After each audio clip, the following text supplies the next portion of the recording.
Tiene la palabra el diputado Eduardo Conesa. Muchas gracias, señora Presidenta. Yo vengo a presentar un proyecto distinto del proyecto de la UBI. El proyecto de la UBI indexa los depósitos y los créditos hipotecarios solamente para estas actividades de préstamos para la vivienda.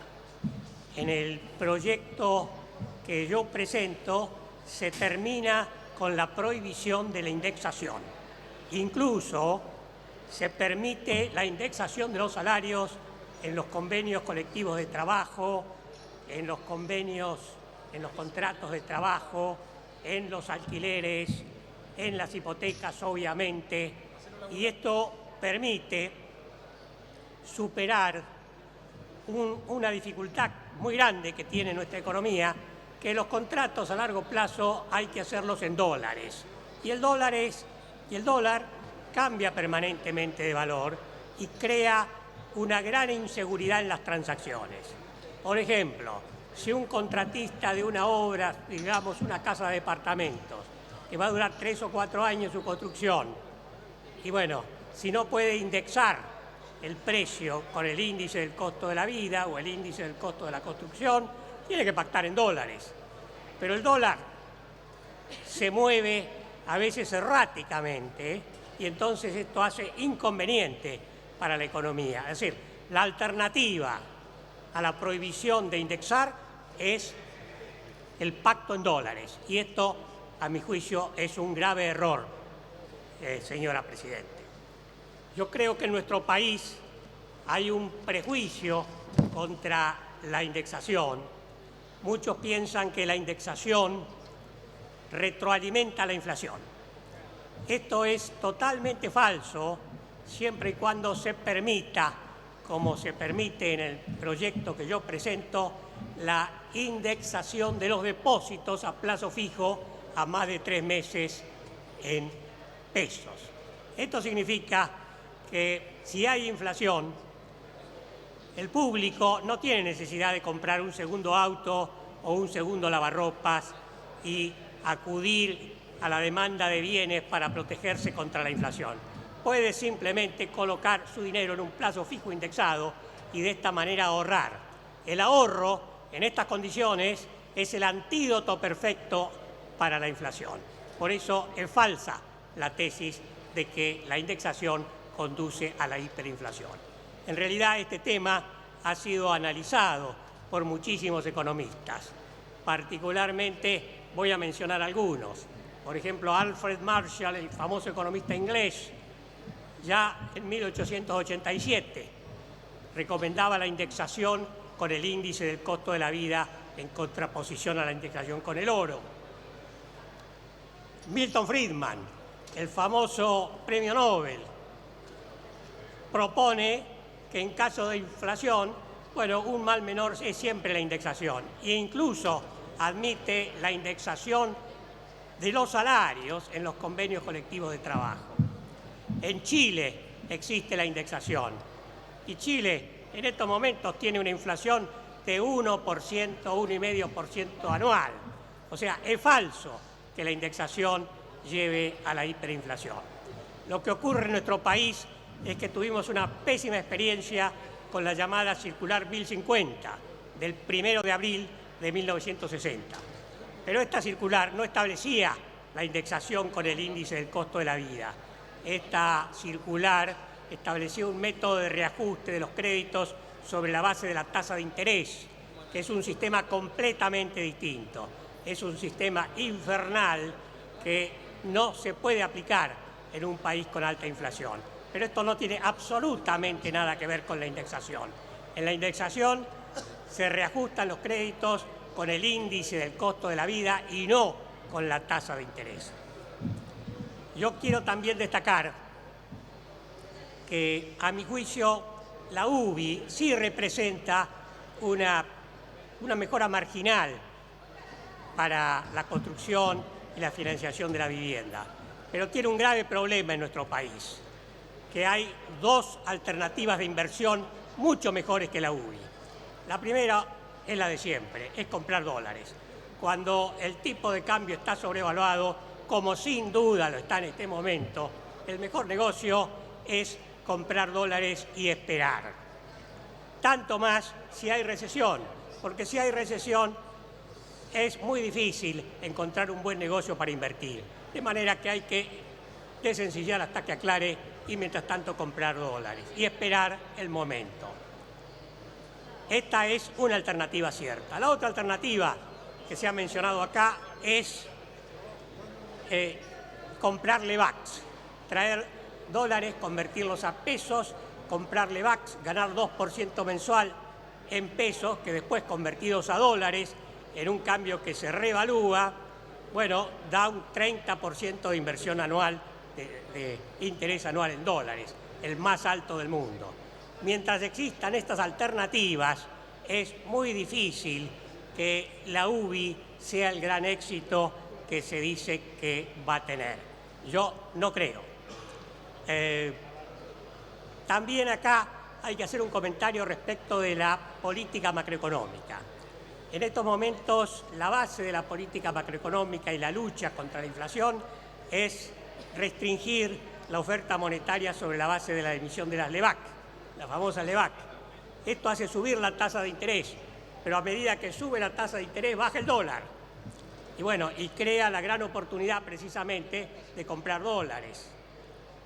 Es muy difícil que una política así tenga un gran éxito, porque si se consigue frenar la inflación, sí, perfecto, pero a costa de la sobrevaluación cambiaria, de la recesión, y a la larga va a tener que haber un ajuste a todo esto, de manera que no es el método correcto. El método correcto, en todo caso, es la lucha contra la inflación, pero con tipo de cambio fijo e indexado. Esto es lo que hizo en los años 1964 y 65 el presidente Ilia. En aquellos tiempos su gran asesor económico era el doctor Raúl Prebisch, y Raúl Prebisch recomendó la indexación del tipo de cambio. Esto se llamó crawling peg. Bueno, cuando está indexado el tipo de cambio no conviene comprar dólares. Y en aquellos tiempos el crecimiento del PBI en la Argentina, 1964 y 1965, fue del 9% por año. O sea, fue un verdadero éxito este sistema del crawling peg. Si se indexa el tipo de cambio, no conviene comprar dólares. Y conviene a aquellos que tienen los dólares en el exterior, que son entre 200.000 millones de dólares y 400.000 millones de dólares, traer una buena parte de estos al país. Porque acá en el país, con el tipo de cambio indexado, no corren peligro en su valor y por el contrario van a poder ganar una tasa de interés que seguramente en la República Argentina va a ser un poco más alta que la tasa de interés del 1% que se gana en los Estados Unidos. El resultado es que con este sistema que estoy proponiendo se produciría una enorme afluencia de fondos a los bancos. En primer término, porque la gente no compraría dólares, porque el dólar total el peso está indexado. Y segundo, porque vendrían los dólares de afuera, en gran medida. Los bancos se abarrotarían de fondos. Este abarrotamiento de fondos obligaría a los bancos a bajar las tasas de interés activas y esto permitiría multiplicar el crédito para la vivienda. Esto podría ser un éxito rotundo, porque en ese caso no solamente el crédito sería para la vivienda, sino para la actividad económica y para la inversión. Mi proyecto también propone la desaparición de la economía en negro, la muerte de la economía en negro. ¿Cómo? Bueno, sencillamente se propone la derogación del impuesto al cheque, de manera que no va a existir el incentivo a pagar en efectivo, porque va a haber que Es decir, no se va a evitar el pago de este impuesto. Y además se establece que todos los pagos menores de 10.000 pesos habría que hacerlos por medios bancarios. Incluso las empresas no podrían deducir sus gastos, excepto los menores de 10.000 pesos, si el pago no se hace por la vía bancaria. Si no lo hacen, en ese caso, esos gastos serían considerados como ganancia y sujetos al pago del impuesto a las ganancias. De esta manera se terminaría con la economía en negro. Al terminar con la economía en negro, inmediatamente se crearía la posibilidad de poner en blanco más de 4 millones de trabajadores que están en negro, y esto permitiría fortalecer enormemente el sistema jubilatorio de reparto, porque uno de los problemas que tiene nuestro sistema jubilatorio es que hay pocos activos en relación a los pasivos. Esto fortificaría, repito, enormemente el sistema de reparto y sería un beneficio adicional del sistema que yo propongo.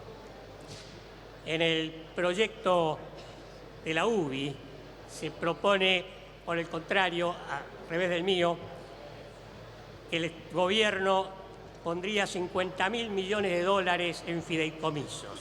¿De dónde salen esos 50.000 millones de dólares? Eso es déficit fiscal, eso realimenta la inflación, eso no es bueno para el país.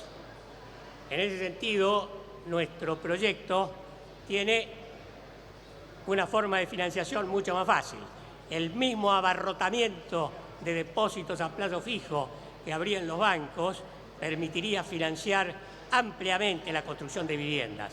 Y para aquellos deudores de escasos ingresos, el Estado podría emitir un voucher para hacer, en ese caso, con ese voucher, el deudor se presenta al banco, obtiene el crédito hipotecario y el Estado sí se hace cargo de los intereses, y el deudor solamente, el deudor de menores ingresos, solamente puede pagar y paga la amortización. Y esto permitiría entonces un gran ataque al problema de la vivienda, un ataque efectivo. En Chile prácticamente no hay problema de la vivienda. ¿Por qué? Porque los bancos prestan. ¿Y por qué los bancos pueden prestar? Porque en Chile la cantidad de depósitos bancarios en relación al PBI es del 109%. En la República Argentina tenemos un sistema bancario altamente rentable, pero raquítico.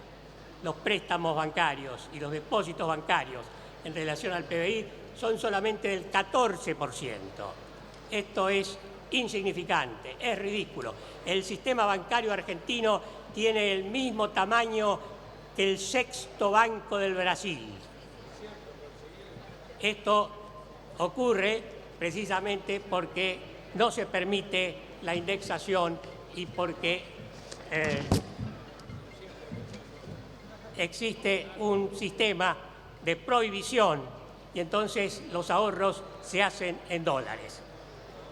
Señor presidente, mi proyecto significa otra Argentina, significa una gran expansión de la industria, de la construcción y del empleo.